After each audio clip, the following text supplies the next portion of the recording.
Do you wish you felt more confident? Maybe you wish you could speak in public without getting so anxious. Or you want to feel more confident sharing your ideas at work in a meeting. Maybe you want to start your own business, but you feel not confident enough to actually get started.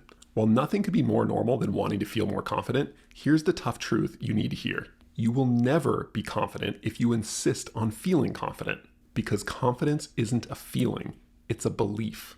Think about it. If you wanted to do something difficult and didn't feel at all scared or anxious, you wouldn't need confidence. You would just do it. The whole point of confidence is that you're willing to do something difficult despite feeling anxious or scared or insecure. The good news is that beliefs like confidence are something you can change and build with practice. And today, I'm going to share 3 of my favorite strategies for being more confident despite feeling anxious. Number 1, say yes to anxiety. Everybody gets a little anxious, especially when they're doing something important or meaningful. It's how you respond to your anxiety that matters. If you look at studies of people who are professional speakers, who go up and speak in front of thousands of people on a regular basis, one of the really strong findings that you'll see is that all of them report getting at least a little bit anxious before big performances. This includes, musicians, athletes, professional speakers, all these people. They will say things like, oh yeah, I always get butterflies before a big game or before a big performance, or I get kind of anxious, or I just get a little bit tense. So this is universal. Everybody gets anxious before a big performance. And in fact, a little bit of anxiety really helps, because under the hood, anxiety is just adrenaline. It's your sympathetic nervous system revving up a little bit. And adrenaline is actually a performance enhancer. It increases everything from your hand-eye coordination to your cognitive processing speed and your memory even. So a little bit of anxiety, even though it feels uncomfortable, it's actually really helpful. Your brain is just trying to help you by giving you a little adrenaline. So reframing your anxiety as adrenaline can actually be really helpful. Not just in the moment, but what this is going to do long-term is you're going to change your relationship with anxiety. Instead of treating anxiety like an enemy, like something that's trying out to get you and that's going to sabotage you and that you have to get rid of or cope with, instead, do what all great performers do, which is to treat their anxiety like a friend, like an ally. And even though it's a little bit uncomfortable, they're willing to have it and are grateful for it, actually. See, the problem is when you treat anxiety like an enemy, when you either fight it and try to get rid of it, or you try to distract yourself and run away from it, both of those lead to what's called emotional fear learning. This is when you teach your brain that an emotion like anxiety is dangerous and a threat because you're running away from it or attacking it and trying to get rid of it. What this does is it leads to compound anxiety. You get anxious about being anxious. And that's what really sabotages you during a performance or any kind of big, important situation where you want to feel more confident. This leads to what's called the paradox of willingness. To get out of the emotional fear learning trap and all the compound anxiety it leads to, you actually need to be willing to feel anxious. Because the more willing you are to feel an emotion, the less intense it will feel. But how do you do this exactly?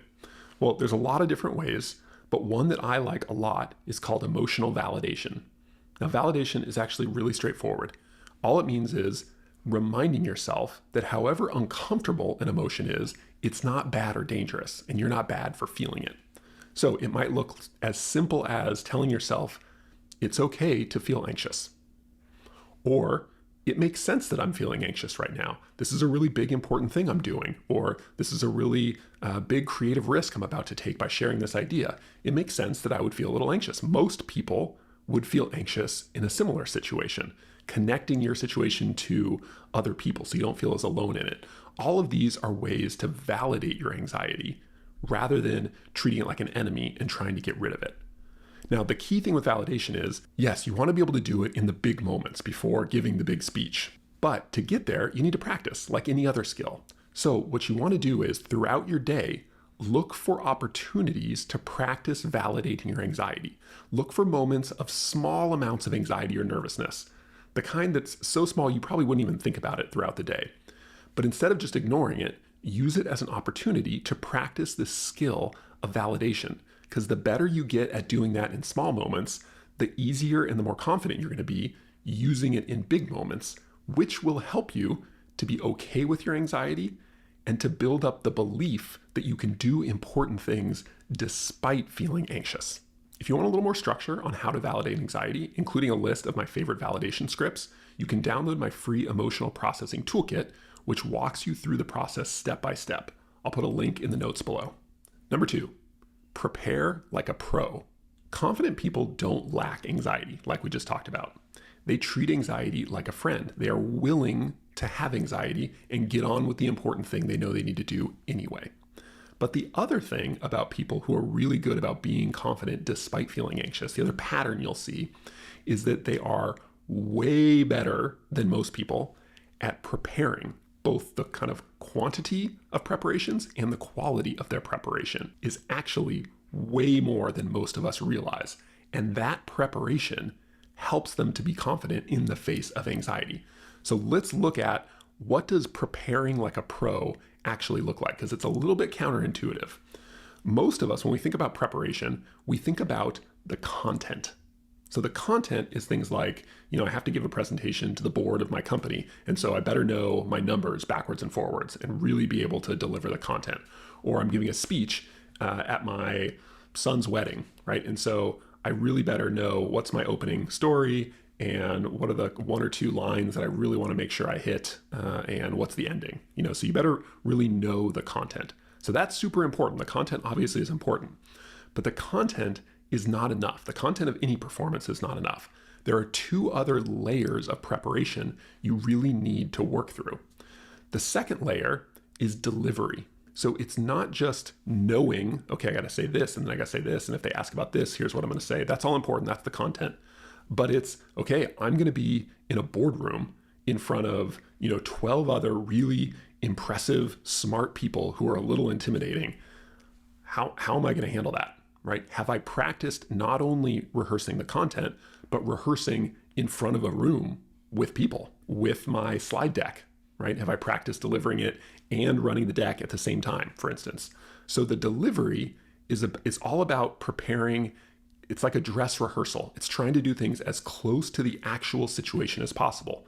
So you want the environment to be real. You want to practice in the environment or as close to it as you are going to during the actual performance, or doing it live in front of other people. Now, the third level is the one almost nobody thinks about. And even those kind of professionals, athletes, musicians, performers, they do this instinctively, but a lot of them don't even think explicitly about it. But under the hood, you'll often find they do it implicitly.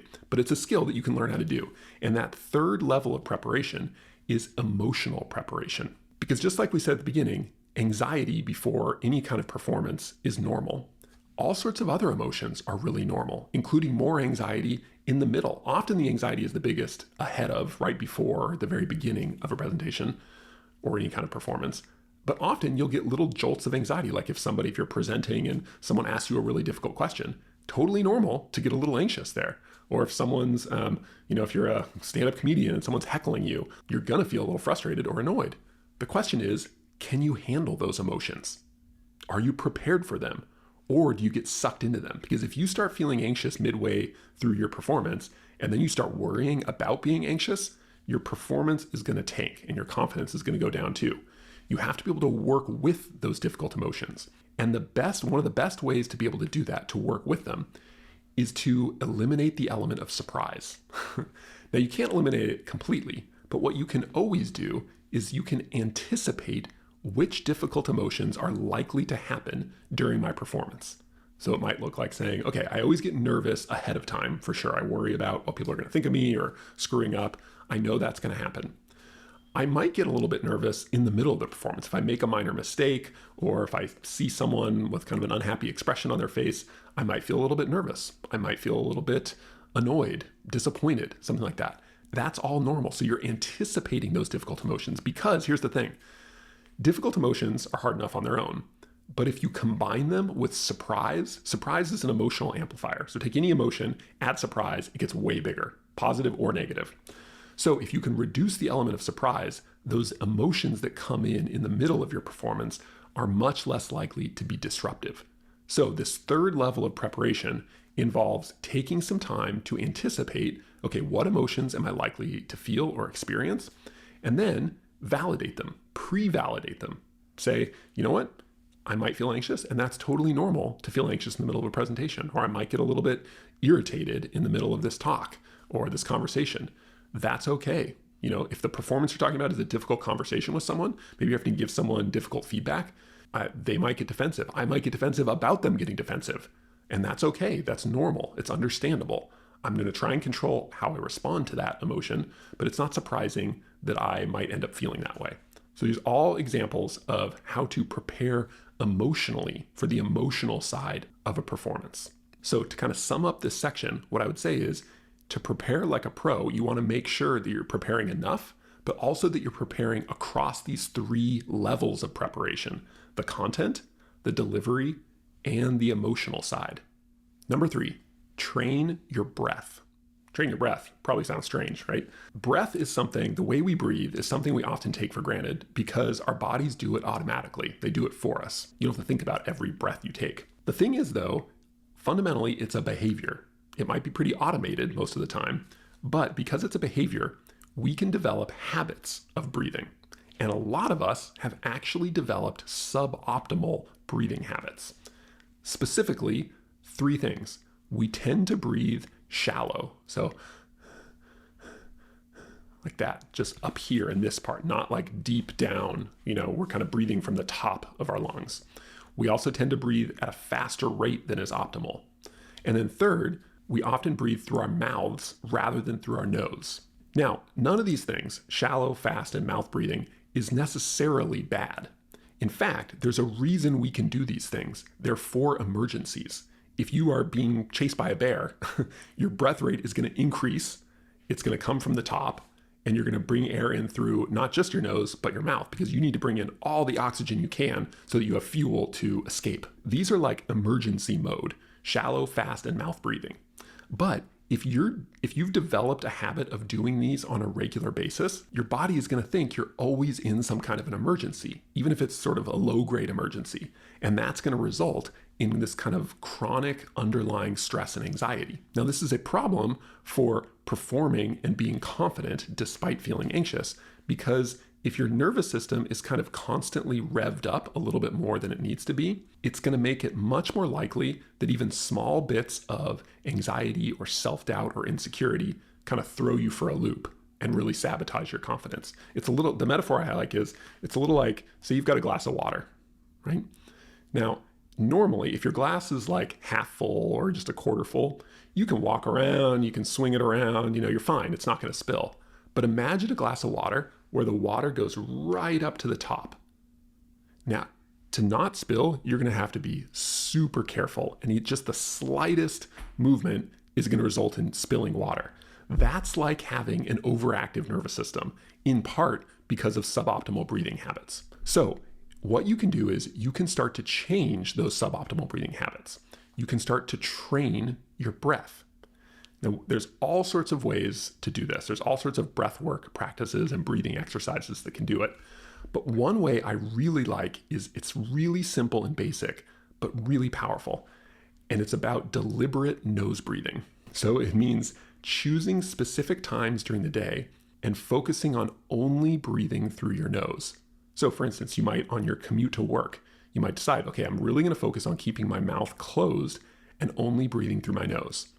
Or when I go for a walk outside, I'm going to really focus on keeping my mouth shut and just breathing through my nose. First of all, this sends the signal for parasympathetic nervous system activation.